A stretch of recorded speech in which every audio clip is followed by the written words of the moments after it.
News nation आप देख रहे हैं, आपके साथ मैं हूं विद्यानाथ झा। आज की सबसे बड़ी खबर, देश की सबसे बड़ी खबर न्यूज नेशन पर आपको हम बता रहे हैं।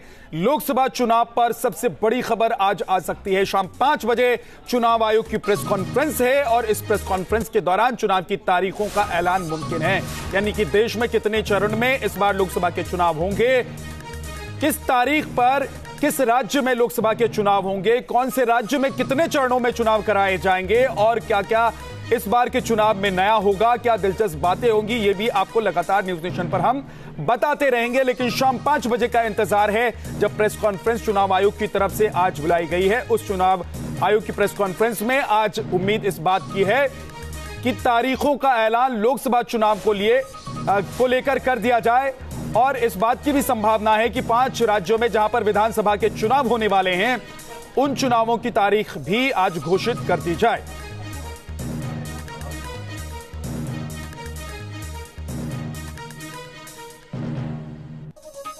मधुरेंद्र हमारे साथ दिल्ली से लगातार जुड़े हुए। मधुरेंद्र, आज जब प्रेस कॉन्फ्रेंस होगी तो क्या लग रहा है कि कौन कौन सी बड़ी बातें आज होंगी चुनाव आयोग की तरफ से? देखिए, आज बड़ी बातों की बात करें तो 5 बजे प्रेस कॉन्फ्रेंस शुरू होगी तो सबसे पहले तो चुनाव की तारीखों का ऐलान होगा। दूसरी महत्वपूर्ण बात होगी कि कितने चरण में इस बार चुनाव कराए जाएंगे। तीसरी महत्वपूर्ण बात होगी कि विंडो क्या होगा, यानी अप्रैल से लेके और मई तक के बीच में जो तमाम चरण होंगे चुनाव के, वो कब से कब तक होंगे। चौथी महत्वपूर्ण बात होगी कि कितने राज्यों के चुनाव साथ में होंगे। खासतौर पर 4 राज्य की बात करें, आंध्र प्रदेश की, अरुणाचल की, सिक्किम की और उड़ीसा की, तो क्या यही 4 राज्य जो हैं और उनकी विधानसभाओं के चुनाव लोकसभा के साथ होंगे या 5वां राज्य जम्मू कश्मीर भी इसके साथ शामिल होगा। तो ये तमाम अहम बातें हैं जिसको लेकर एक तरह से हम कहें कि चुनाव आयोग 5 बजे लोगों को यानी देश को बताएगा और जाहिर है कि आगामी लोकसभा चुनाव का बिगुल जो है वो 5 बजे बज जाएगा। चुनाव आचार संहिता इसी के साथ लग जाएगी। तमाम राजनीतिक दलों को चुनाव आचार संहिता के हिसाब से ही अब बिहेव करना होगा और जाहिर है कि सरकार जो है उसका फंक्शन भी एक तरह से शाम को 5 बजे सीज हो जाएगा। उसके बाद वो भी राजनीतिक दलों के तौर पर ही जनता के बीच अपने आप को पेश कर सकेगी, प्रस्तुत कर सकेगी। तो ये तमाम बदलाव शाम को 5 बजे होने वाले हैं, तमाम ऐलान शाम को 5 बजे होने वाले हैं और उसके बाद देश की राजनीति जो है वो एक नई करवट लेने के लिए तैयार हो जाएगी। ठीक है मधुरेंद्र, जरा ये भी बताइए मधुरेंद्र कि जैसी चुनाव की तारीखों का ऐलान है तो आदर्श आचार संहिता लागू हो जाएगी। उसके बाद कौन कौन से ऐसे कार्यक्रम अभी तय हैं पहले से, प्रधानमंत्री से लेकर बाकी मंत्रियों तक के, जो कैंसिल किए जा सकते हैं, रद्द हो जाएंगे? देखिए, 15 तारीख तक प्रधानमंत्री का अपना एक शेड्यूल है जो कि फिक्स था। उसी तरह तमाम मंत्रियों की बात करें, उनका भी अपना एक शेड्यूल है जो कि फिक्स रहा है। वो तमाम कार्यक्रम कैंसिल हो जाएंगे। खासतौर पर अगर बात करें तो जेवर का एयरपोर्ट उदाहरण के तौर पर लेना चाहें तो उसका शिलान्यास सरकार नहीं कर पाई। वो भी एक फहरिस्त में शामिल था, सरकार चाहती थी कि उसका शिलान्यास कर दें। तो ऐसे तमाम छोटे बड़े कार्यक्रम हैं जिसको एक तरह से कैंसिल करना होगा। वो सरकारी कार्यक्रम नहीं रहेंगे और उन कार्यक्रमों को करना संभव नहीं हो सकेगा। मधुरेंद्र, आप हमारे साथ बने रहिए, आपके पास लौट कर आएंगे। सुशांत हमारे साथ, मेरे सहयोगी वाराणसी से जुड़ गए हैं। सुशांत, ये वो लोकसभा है जहां पर पूरे देश की नजर टिकी होती है, पूरी दुनिया की नजर टिकी होती है। आज क्या माहौल है यहां पर? देखिए, लोकसभा के माहौल की अगर बात की जाए तो वाराणसी इस बार एक तरह से मॉडल के रूप में रहेगा, क्योंकि पिछली बार जब 2014 का चुनाव हुआ था तो गुजरात के विकास के मॉडल को पेश किया गया था और दिखाया गया था कि नरेंद्र मोदी ने किस तरीके से गुजरात की तस्वीर बदली है। और इस बार दिखाने का प्रयास होगा किस तरीके से इन 5 सालों में नरेंद्र मोदी ने वो काम कर दिखाए हैं अपने लोकसभा संसदीय क्षेत्र वाराणसी में जो अब तक नहीं हुए थे। कहा जा रहा है कि बीजेपी की तरफ से एक नारा दिया गया है कि मोदी है तो मुमकिन है, और ये नारा जो है वो वाराणसी में ही चरितार्थ होता हुआ दिखा है, क्योंकि 5 सालों में जो कुछ बदलाव वाराणसी में हुए हैं, खासतौर पर वो बदलाव 20 से 25 साल आगे ले गए हैं वाराणसी को। इसमें खासतौर पर सड़कों की बात की जाए, मूलभूत सुविधाओं की बात की जाए, अमृत योजना हो, हृदय योजना हो, वो सारी योजनाएं जो वाराणसी के लिए प्रधानमंत्री लेके आए थे, लगभग 50,000 करोड़ की योजनाएं हैं जो इस समय वाराणसी में काम कर रही हैं या तो फिर वो लगभग पूरी हो चुकी हैं। और इन सारी योजनाओं का कितना फायदा इस चुनाव में पार्टी उठा पाती है, यही पार्टी का मुख्य उद्देश्य होगा। और विकास की इस मॉडल को वाराणसी से पेश किया जाएगा कि बनारस किस तरीके से बदला है और बदलता हुआ बनारस लोगों को किस तरीके से रास आ रहा है। और सबसे अंतिम में जिस तरीके से प्रधानमंत्री ने काशी विश्वनाथ धाम का शिलान्यास किया और ये दिखाने की कोशिश की कि 250 सालों बाद प्रधानमंत्री नरेंद्र मोदी ही एक ऐसे शख्स हैं जो बदलाव की बेयार को ला सकते हैं, और यही कोशिश चलिए विश्वनाथ धाम के रूप में। मैं आपके पास लौट कर आऊंगा। मोहित राज दुबे दिल्ली से हमारे साथ जुड़े हुए, उनके पास कुछ जानकारी है। मोहित बताइए।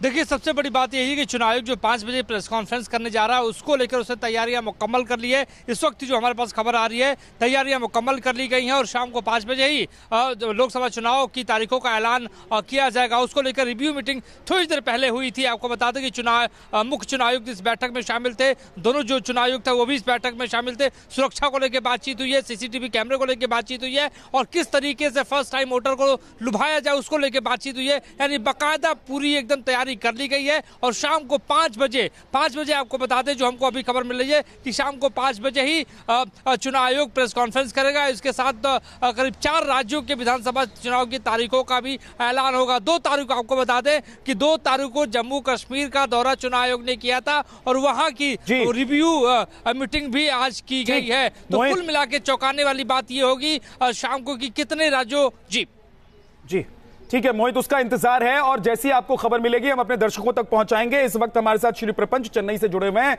श्री प्रपंच, इस बार अगर हम बात करें तमिलनाडु की तो वहां की राजनीति थोड़ी सी बदली हुई नजर आ रही है, क्योंकि 2 ऐसे कद्दावर नेता जो 2 बड़ी पार्टियों की वहां की पार्टियों से जुड़े हुए थे वो इस बार चुनाव में नहीं है।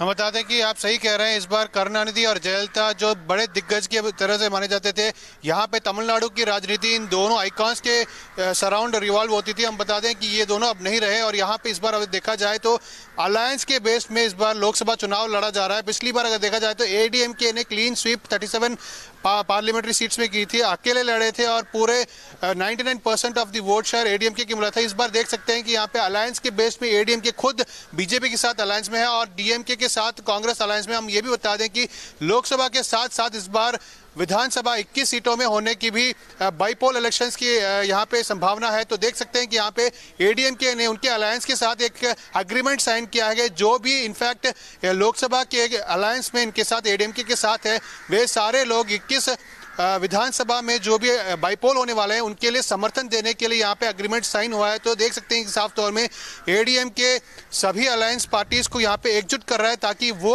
अपना सीट यहाँ पे विधानसभा के बाई इलेक्शन में इनफैक्ट सिक्योर कर सके, क्योंकि अभी भी हम बता सकते हैं कि एडीएमके के लिए अगर मेजॉरिटी करने के लिए फ्लोर टेस्ट हुए तो यहाँ पे 7 सीटों की यहाँ पे डेफिसिट है और उस डेफिसिट को यहाँ पे इनफैक्ट ओवरकम करने के लिए इन बिल्कुल तो तमाम राजनीतिक पार्टियां अपनी अपनी तरफ से अपने अपने इलाके में कस रही हैं और इसी पर हम तमाम जानकारी अपने दर्शकों तक पहुंचा रहे हैं। विकास मुंबई से हमारे साथ जुड़े हैं। विकास, महाराष्ट्र की राजनीति इस वक्त कैसी दिखाई दे रही है, जबकि आज शाम को चुनाव की तारीखों का ऐलान हो सकता है? बिल्कुल विद्यानाथ, देखिए मुंबई में चुनावी सरगर्मियां पहले से ही तेज हो गई थी। सुगबुगाहट जो है वो देखने में मिल रही थी, क्योंकि तमाम बड़े नेताओं ने, खुद राहुल गांधी की मैं बात करूं तो अब से कुछ दिन पहले ही उन्होंने एक बहुत बड़ी रैली यहां पर की है। अमित शाह 2 बार आ चुके हैं। यहां तक कि जो क्षेत्रीय पार्टियां वो भी काफ़ी सक्रिय हो गई थी। इंतज़ार था चुनाव की तारीखों के ऐलान का, जो आज शाम को होती दिख रही हैं।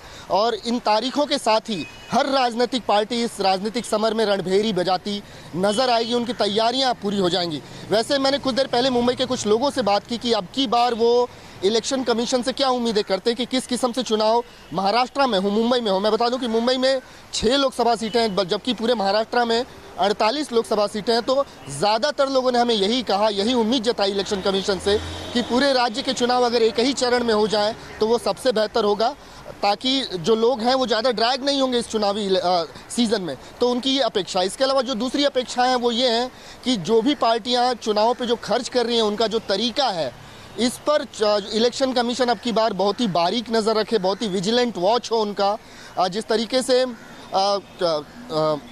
सेना के कुछ लोगों को पोस्टर पर लगाकर चुनाव प्रचार किया जा रहा है, उस पर भी रोक लगाने की मांग जो है कुछ लोगों ने की है। तो इलेक्शन कमीशन से काफी उम्मीद है लोगों की। अब देखना यह होगा कि तारीखों के ऐलान के बाद किस तरीके से हर राजनीतिक पार्टी अपना प्रचार करती नजर आती है। ठीक है विकास, ये अभी जो जुबानी जंग जिसकी बात आप कर रहे हैं वो तो आने वाले दिनों में किस तरह से बढ़ती है उस पर हमारी भी नजर होगी और पूरे देश भर की नजर उस बात पर होगी कि अब कौन कैसे किसको घेरता है चुनाव की तारीखों का एक बार जब ऐलान हो जाता है। लेकिन हमारे साथ दिल्ली से बीजेपी हेडक्वार्टर से अभिषेक मेरे सहयोगी जुड़े हुए हैं, उनके पास मैं चलूं, लेकिन उससे पहले जरा मैं बता दूं ये स्क्रीन जो आप इस वक्त देख रहे हैं न्यूज नेशन का, इस स्क्रीन के बारे में आपको मैं बता देता हूं। देखिए ये इस तरीके से कुछ हमारे संवाददाता अलग अलग जगहों पर मौजूद रहेंगे आपको हर खबर सबसे पहले पहुंचाने के लिए और सटीक तरीके से पहुंचाने के लिए। लेकिन ये दोनों तरफ अलग अलग राज्यों के नाम आप देख रहे हैं और साथ ही आप देख रहे हैं सून लिखा हुआ है। दरअसल जैसे ही शाम 5 बजे, क्योंकि आज संभावना है कि तारीखों का ऐलान हो जाएगा, जैसी ही तारीखें आती हैं सबसे पहले सबसे सटीक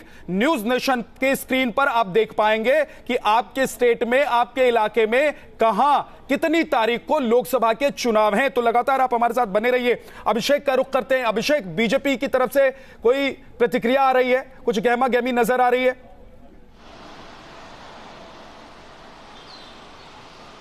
जी बिल्कुल विद्या, 3 राज्यों में मिली करारी शिकस्त के बावजूद बीजेपी का जो मनोबल है वो बिल्कुल भी कम नहीं हुआ है। हर बूथ पर पूरी मजबूती के साथ बीजेपी चुनाव की तैयारियों में लगी हुई है। चुनाव आयोग जैसे ही तारीखों का ऐलान आज शाम 5 बजे करेगा, उसके बाद ही पूरे बीजेपी के जो बड़े नेता हैं, मंत्री हैं, तमाम अपने अपने क्षेत्रों में भी अभी से ही मौजूद हैं। आज रविवार का दिन है, तमाम मंत्रियों से भी मेरी बातचीत हुई। सभी अपने अपने क्षेत्रों में प्रचार प्रसार एक तरह से वहां पर जो बूथ है उसको मजबूत करने की कवायद में जुटे हुए हैं। साफ तौर पर बीजेपी मध्य प्रदेश, छत्तीसगढ़ और राजस्थान में जब उसको करारी शिकस्त विधानसभा चुनाव में मिली उसके बाद से ही कांग्रेस जो है वो उसका मनोबल जरूर बूस्टअप हुआ है।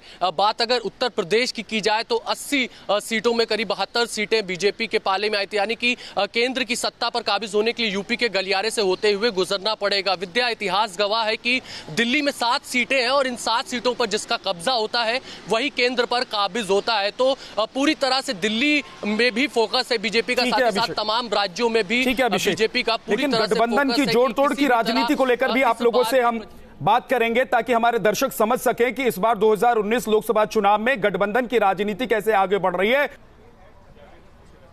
देखिए यहाँ पर प्रेस कॉन्फ्रेंस के लिए सब कुछ पीछे जो हॉल है, दरअसल कॉन्फ्रेंस हॉल नंबर 1 उसमें सज चुका है। बस 3:30 बजे से मीडिया कर्मियों की एंट्री शुरू होगी और तकरीबन माना जा रहा है कि 4:30 बजे चुनाव आयुक्त अपने दोनों ही बाकी चुनाव के पूरी टीम के साथ यहाँ पर मौजूद होंगे और उसके बाद प्रेस कॉन्फ्रेंस को संबोधित करेंगे।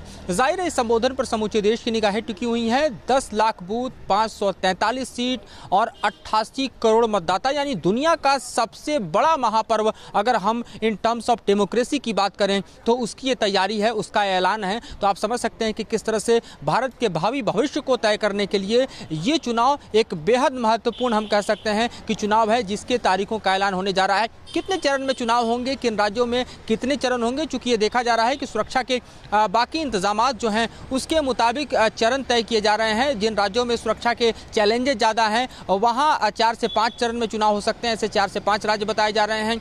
जिन राज्यों में थोड़ी सुरक्षा के लिहाज से स्थितियां असामान्य है वहां पर 2 से 3 चरणों में चुनाव होगा। छोटे राज्य हैं वहां पर सिर्फ 1 चरण में चुनाव को संपन्न कराया जाएगा।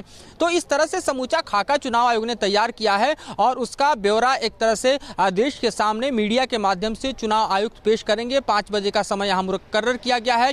आप पीछे देखें तो एक तरह से गमागमी बढ़ रही है, चूंकि जो डिप्लॉयमेंट है एक तरह से पुलिस सिक्योरिटी की हो चुकी है। मैं गेट पर दिखाना चाहूंगा तो चुनाव आयोग के अधिकारी यहाँ पर आ चुके हैं और जो एडीजी हैं वहां पर मौजूद हैं। खासतौर पर मीडिया कर्मियों को अभी आपको दिखा रहा हूं कि किस तरह से वो ब्रीफ कर रही हैं। एंट्री पोजीशंस क्या होंगे, पुलिस को ब्रीफिंग शुरू हो चुकी है। यानी आप समझिए कि थोड़ी देर बाद, यानी महज आपको अभी से 1 घंटे के अंदर मीडिया कर्मियों की एंट्री शुरू हो जाएगी। यानी ट्राइपॉड कैमरा सब कुछ लग जाएंगे, प्लेसमेंट शुरू हो जाएगा, वो भी वैन्स रेडी हैं। तो समूचा एक तरह से ये चुनाव का महायज्ञ है, उसके शुरुआत और प्रारंभिक तस्वीरों को आप देख सकते हैं जो कि विज्ञान विज्ञान भवन से शुरू हो रहा है और जैसे ही तारीखों का ऐलान होगा चुनाव आचार संहिता लागू हो जाएगी, फिर देश एक नए मोड में और चुनाव के समूचे मोड में आपको कन्वर्ट दिखाई देगा। जी मधुरेंद्र, आप वहां बने रहिए, आपके पास और भी अपडेट के लिए आएंगे, लेकिन अपने दर्शकों को एक बार फिर से बता देते हैं शाम 5 बजे आप जरूर न्यूज नेशन देखें, क्योंकि सबसे सटीक, सबसे पहले, सबसे बड़ी खबर हम आपको दिखाएंगे,